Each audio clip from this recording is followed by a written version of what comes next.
Welcome to Wednesday Q&A, where you all ask the questions and we answer. I am joined by my co-host, Kristen Williams, physical therapist and senior lit teacher extraordinaire. Best Hello, buddy. Laura. Hi, Hello. everyone. Woo woo. Woo-woo. So you've got a question to start us off? Yes, I do. So this person wishes to stay anonymous, and she sent this in to our lit support. Says, I've got a question for the Wednesday Q&A. For some context, I've struggled with health issues and chronic pain my whole life. I've seen countless doctors and been in and out of physical therapy for a few years now, and I'm reaching a point now that I'm feeling a little hopeless about getting better.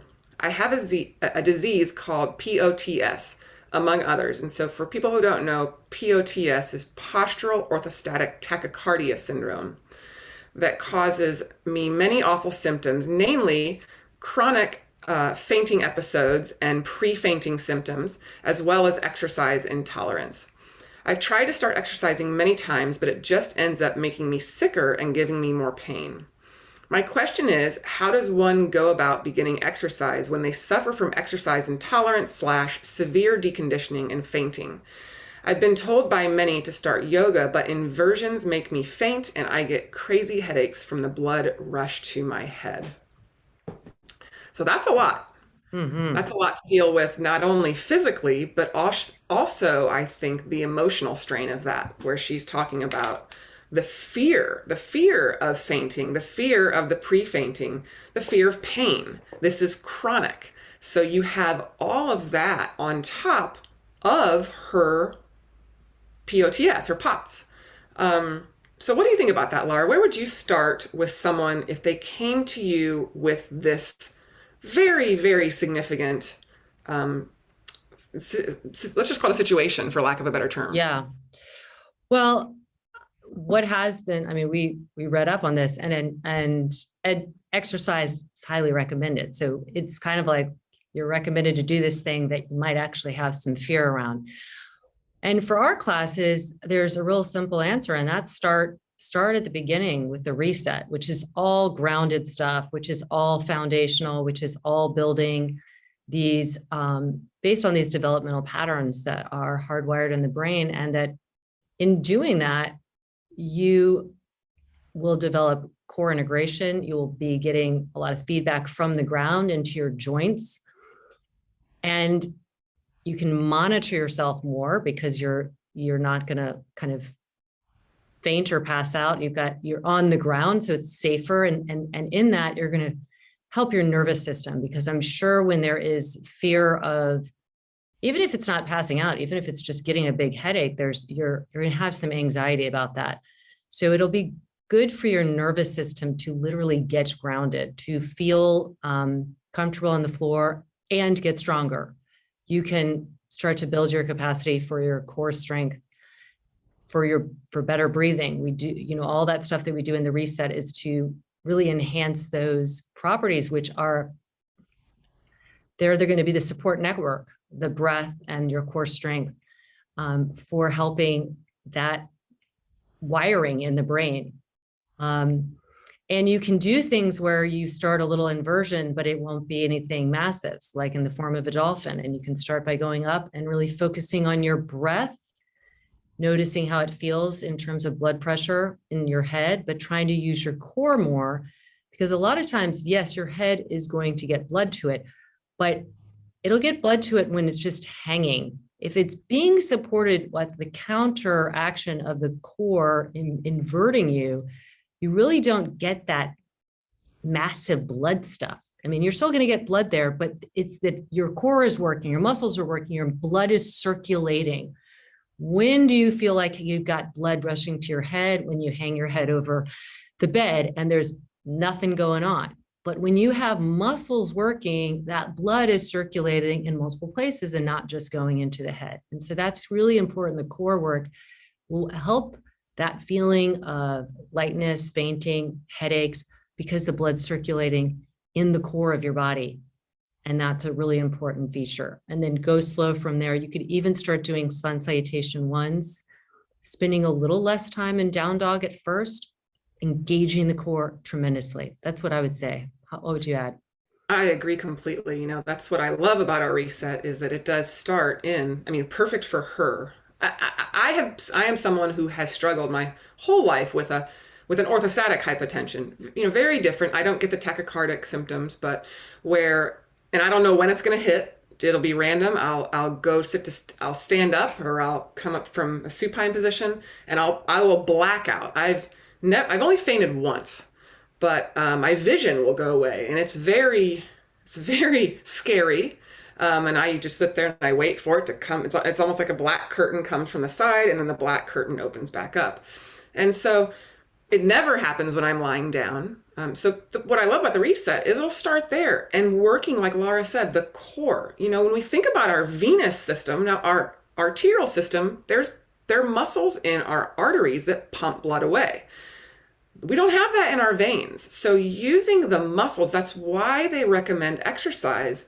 She's in this unfortunate kind of nebulous, almost purgatory of exercise intolerance when she knows she needs to exercise. And if I had to guess, it's because traditional exercise, and especially traditional yoga or even a yoga class, is not the place for her. She would benefit from private sessions where it is one-on-one, someone knowing her symptoms, knowing her, really closely monitoring, knowing what she has going on, where we're starting in those non-provocative positions and working the core. She probably has no idea how to connect to her core. And similar to people after they have babies or after they've had any type of surgery, you get this kind of dysfunction, this disconnect from the brain to whatever body part. And just teaching her how to connect to her core, number one, will help, I think, with stress, with the sympathetic, parasympathetic, you know, because this can be a hyperactive sympathetic nervous system. So we use that breath work, that core work, to tap in to her parasympathetic to help her body regulate what it is having or cannot do on its own. And then being very methodical. Let's build it here. Let's build it in quadruped. Let's maybe try a dolphin or a down dog where we are really close to and we can come right out of it. Because she talks about these pre-fainting. I could feel when it was coming. And if I fit, then I would drop, for me, I would just do the old passive, drop my head and be like, okay, good. Because otherwise, you're at the will of your blood pressure. And so you just got to wait for that blood to get back up to the brain. And so hers is coupled with headaches. So I would look at other things, musculoskeletal, you know, what is her body like right now from all of this stress? It is probably, she's in probably a very protective, you know, posturing. Can we open up that, which is going to open up just the ability of the body to pump blood and receive blood. So I would start reset, like you said. I would start with privates, not in a group setting. I would start very slow with that Sun One, like you say. And that even Sun One might be not till the fourth or fifth private session. Yeah. You start with a half hour. Yeah. And slowly build up. Because giving her that little bit of control back in her life, I know would help.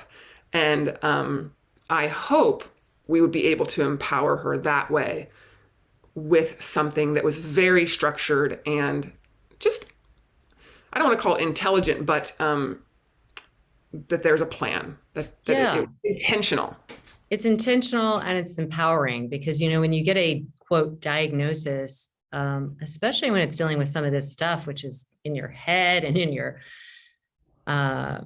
heart. I mean, these are two areas that we want to be functioning well and clear and not have to worry about. And so it is really important to feel empowered, and exercise clearly is going to benefit you. It's just, you need to do it with, I would recommend a private. You can go to the Lit Yoga page and look under more, and there will be private sessions, and Kristen is on there and I'm on there.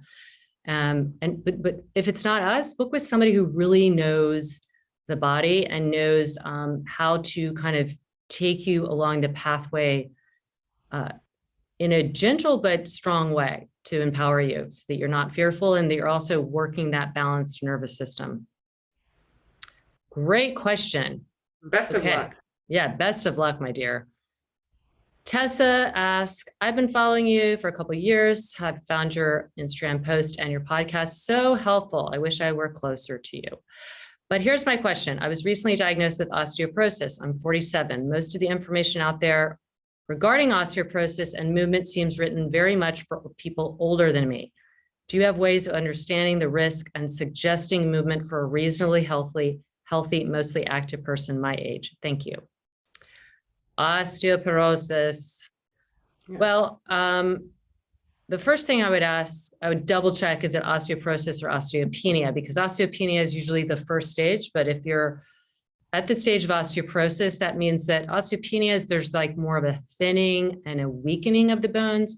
Osteoporosis is there's a noticeable porous, quality to it where you're getting more of the degeneration to the bone, or like there's those little holes that are, it's becoming more brittle. So I always want to preface this by saying I highly recommend going to an integrative doctor, because osteoporosis needs to be tackled in a multi-pronged approach. Nutrition and hormonal support are tremendously important. And I will be having by the time this airs, maybe, she'll be out later, but I'm going to have my integrative doctor, because she was the one that really opened my eyes about how important the supplementation and hormonal replacement is for bone health. We are basically losing bone starting in our early 30s. It's just like we're losing it. It's, we are, our bone density is decreasing. Now we can fight it along the way, because if you exercise, if you're weight bearing, if you're eating well, so again, it's multi-prong approach. So first with osteoporosis, absolutely go and check in. What are some other things you can do from the nutritional and hormonal support? Advice for like practicing yoga or other movement. You need to do weight bearing, and more of the research is saying you need to do weight bearing. And then you need to, if you're at the osteoporotic stage, you need to add load. You need to add it. So I have a friend, I'll give you an example. She's 60. She was diagnosed with osteoporosis. I forgot what the stages are, but it was like the middle one that's moderate, not severe, but not good, right? And she was about 40. She was about your age when she was first diagnosed. It's in her family. She's a tiny little person. So when you have a tiny frame, tiny bones, you're more likely to have it. And it was looking really bad for her. She started doing CrossFit with a really good CrossFit team, because CrossFit has great things about it, but you want to have a good coach. She's now 60, and she has basically just reversed it. So she, as a little person with a major history, genetic predisposition, had to do something more. She really had to add load. She's like picking up, 60 pounds over her head in one of those snatch things. She's doing pull-ups, she's doing handstands, she does push-up. So some of the stuff we do in LIT, she's doing, but she had to add more. So, and she loves that. So I would add, she knew that she needed to do that, and then she came to love it. But say you are somebody who are like, I'm not going to be able to commit because I don't like that stuff. Try and add maybe some weights in your yoga routine. So we do have one of our instructors on LIT, on our LIT platform is 66. She doesn't look it, but she is really about, fighting the fight against osteoporosis. And she adds weights to some of her classes. Her name is Maria, and she also has a chair class. So I'd say, yeah, you're young. You don't have to look at what they're giving, frail or older people for osteoporosis. The main thing is to, if you practice with us, you won't really have to worry about this, because we don't go into deep flexion of the spine, deep thoracic rotation where you're leveraging your elbow into your thigh like you would in kind of a traditional way for seated twist and stuff. We don't do that. We do it from core strength. So you should be fine with us, but you should always be aware of using your core and not levering with your arm for thoracic rotation. In particular, seems to be the place for osteoporosis caution. Would you like to add some more? No, I mean, I think that, you're spot on when you say you might need to do more. Mhm. Lit is fabulous for the core, that proximal stability, the balance, which is so important with people who are osteoporotic. Where they're going to get hurt is if they fall. So, working on the balance, working on the stability, working on just the strength around the places where we get it. Mostly it's the hips and the spine. That's where it shows up. And so we are building strength in lit yoga around the spine and around the hips. So that's amazing. But you will need to cross train. And whether, I love that your friend did CrossFit and you pointed out it was with a good CrossFit coach, because the last thing she needed to be doing was grabbing a 60-pound out of I'm sure she started with no weight. No, totally. Totally. She Yeah. said she's visited other places, other boxes or whatever, and they haven't been to, but like her team is great. And, I even think the guy has like extra training for working with people who have had bone density issues. So yeah, you have to yeah. So if you go that way, like Kristen's saying, load it gradually. Everybody should load it gradually, but yes, for your soft tissues, for your bones, load gradually. Yep. And then couple it with lit. And Yeah. I think you too could reverse, Mm-hmm. because while we're losing bone starting in our 30s, we also have the ability to remodel as well. Yeah. We that's what's happening all the time. Our bones are resorbing and they're remodeling. And what happens is that rate starts to switch where we resorb quicker than we remodel. But with that increased weight, increased force, it's just simple Wolff's law. I mean, it's the body's, it responds to stress and starts to rebuild, or you can switch that shift where you start to remodel quicker. So you're fighting the resorption, and in her case, turning it around just by the Oh, body it's responding amazing. to the load. Yes, exactly. So definitely find what works for you and add load, and do it with a very mindful instructor who understands the demand. That when you add load and you have levers, really somebody that understands physics, mechanics of the body, demands, and all that stuff. And also look into the nutritional and hormonal support as well. All right, we have one more question. We have time for one more question. And I think what we will put in here is, this was cute. I am a 10-year-old Oh my practicing. gosh. I'm a 10-year-old. Wait, no, it's not a 10-year-old. Sorry, I was so cute. It was so cute. Oh, Sorry, not as cute, but still we'll answer it.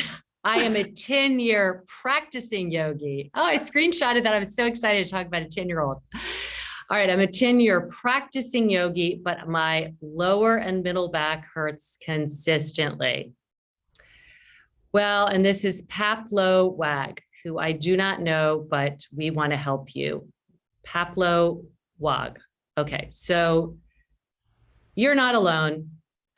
If you were in my community and practicing with me for 10 years and said your lower back and middle back hurt consistently, I would be very sad, because we don't hear that. And the reason we don't hear it is we're physical therapists, knowing what part of yoga is really beneficial and some parts are not. And that's just the truth. So first of all, you're not alone. I hear this all the time. I was just at a workshop. I heard many people saying, before I practiced this, I didn't realize that I was constantly in some degree of pain. I would be in pain the day after taking yoga. I would do some more yoga. It felt better when I was doing the yoga, felt okay. And then I'd wake up in pain again. And it was just like a cycle. And your brain kind of knows, like, well, I feel better when I'm doing yoga and I like it, but it doesn't recognize that the yoga could be really contributing to it. Now, I'm not going to make that assumption, because there are so many other factors but what I would say is, when you go into yoga, and this is really the name of this podcast is called Redefining Yoga. It's not that yoga needs to be redefined. Yoga is wonderful. It's the way it's practiced needs to be redefined, which is paying attention to habitual patterns of movement, of breath, of behavior, of life, and saying, I want to do better. I want to optimize. I want to feel my best. I want to breathe my best. I want to be my best. I want to act my best. That's like really a practice of yoga. And some of the modern day practices, which is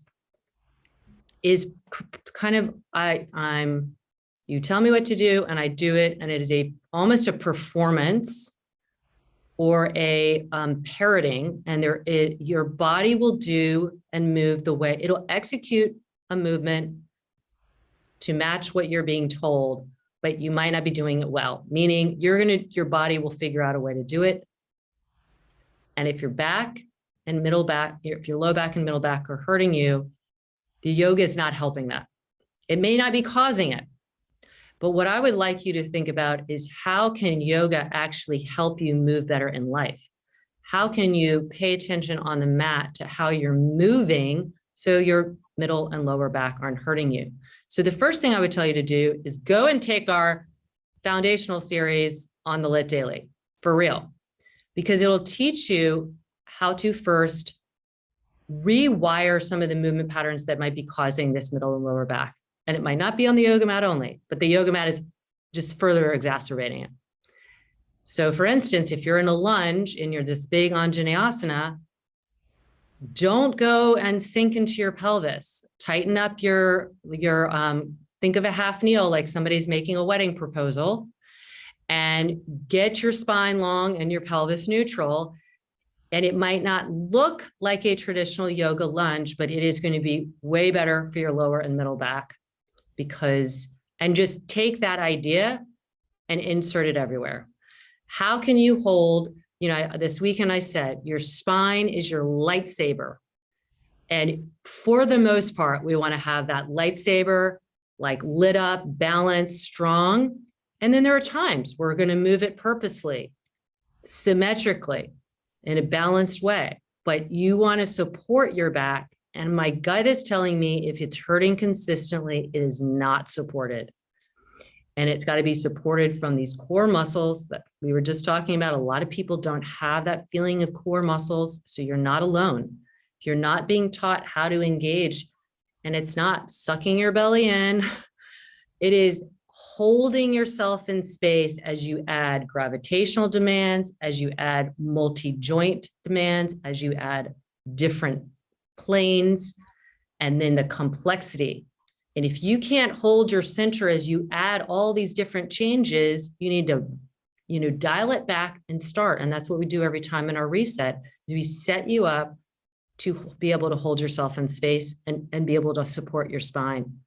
So I could go on, but I'm not going to. Just go and try the foundational series, because you're not alone, my dear. A lot of people who practice and unfortunately then end up quitting yoga because they love it, but it's hurting them. And it's not that the yoga is hurting them, it's that it's only exacerbating some of their habitual tendencies. I don't want to bash yoga and say it hurts you. Some of it might, but in general, it's that you're just taking your habitual and you're kind of not integrated core movement into your practice. You want to add anything onto that? Yeah, I will add on the other thing that what I love about Lit, and why starting with that foundational practice is, you've been doing yoga for 10 years and you've been in constant pain, and it may be the yoga, it may not be, but what you probably haven't been doing is taking a good foundational practice off your mat. So I would look and see, okay, well, what are you doing throughout the day? And what Lit teaches you is how to take the foundational principles of Lit off your mat. And that's my favorite thing in the world, that people will say to me, oh my gosh, Kristen, I was thinking about you when I was at work and I realized I was sitting like this, or we keep telling you, we keep educating you about why we want to move. You might not be moving enough when you're not on your mat. You might then go back into those habitual patterns. We educate you why that's important, why you want to hold your lightsaber when you need it to be strong, and then also why you need to move into different planes of motion through that spine or through the hips, through the foot and ankle. So what else is playing a role? Where is your head in space? And so the education that you get from lit is second to none, and that goes with you off the mat, which is probably, to be honest, if you're practicing a type of yoga that just exacerbates what you're doing off the mat, that's even worse. But what you learn on the mat with lit yoga, you take off the mat. It's what I love about it is that's what I do with my patients. They come in, I educate them on the table, and I say, listen, you can come to me 3 times a week, but if you go right back and start doing what you normally do, it's not going to get better. This is now, it's 10% what we do here. So 10% on the mat, 90% what you do off the mat or off the treatment table out of the clinic. And we educate you about that. And that's going to be the game changer for you, because you're going to start recognizing those spaces in your life where you might be perpetuating the back and the upper back, the low back and the upper back pain. And then you'll have a big aha moment. That'll be the game changer. You could literally get rid of your pain in the shortest amount of time by learning the principles on the mat that you spend 10% of your time in, and taking them off the mat where you spend 90% of your time, and changing your life, changing your habits, building your capacity for moving well, and then moving without pain. Amen. Woo! Yeah, we want to help you. Nobody should be in pain for any amount of time, much less 10 years. So please, and feel free to follow up with a direct message to either one of us so that we can really help you. Poplawag, I don't know how to, that's PAPLO WAG. All right, another fun Wednesday. For all of you who are dying to ask us your questions, you can direct message us on Instagram, lara.hyman or kbwilliams99. And if you're not an Instagram person, that's okay too. Email them to support@lityoga.com, because we'd love to see what, in any way we can help you by answering your questions here. Thank you so much, my dear. Always a pleasure. I love you. I love you too. Thank you, guys. Thanks, everyone. We're pulling for you.